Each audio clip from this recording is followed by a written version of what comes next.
Today's topic is one of the most important tool which we use every day during subjective refraction, the Jackson Cross Cylinder, commonly called JCC.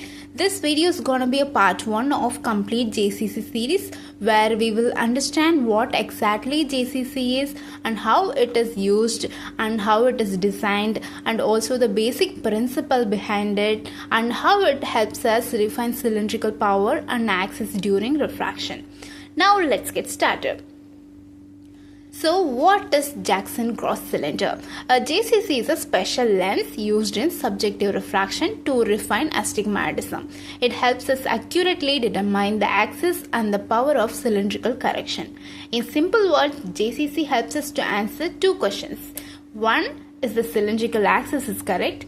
2. Is the cylindrical power correct?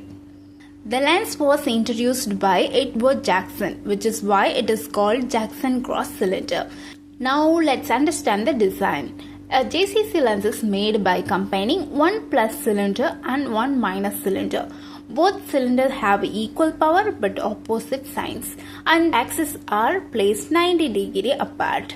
For example, plus 0.25 diopter cylinder combined with minus 0.25 diopter cylinder.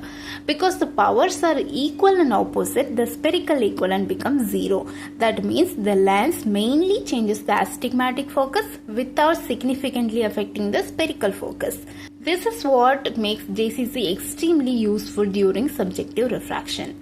Now, if you observe the lens carefully, you will notice two important markings: the red dot and white dot, or the red with black combination. Generally, red indicates the minus cylinder axis, white indicates the plus cylinder axis.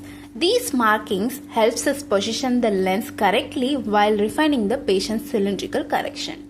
So, how does JCC work? The principle is very simple. When we flip the JCC in front of the patient eye, one side increases blur in the particular meridian while the other side decreases it. Then we ask the patient which is clearer, option 1 or option 2. Based on the patient response, we refine the cylinder axis and the cylinder power. This process makes refraction more accurate and precise. Now, one important thing to remember, JCC is not used to detect astigmatism but mainly used for refinement after retinoscopy, or a subjective refraction gives us an approximate cylindrical correction. To summarize everything, JCC is used to refine cylindrical axis and power. It consists of equal plus and minus cylinder, and spherical equivalent is 0, and it works by comparing two blur conditions.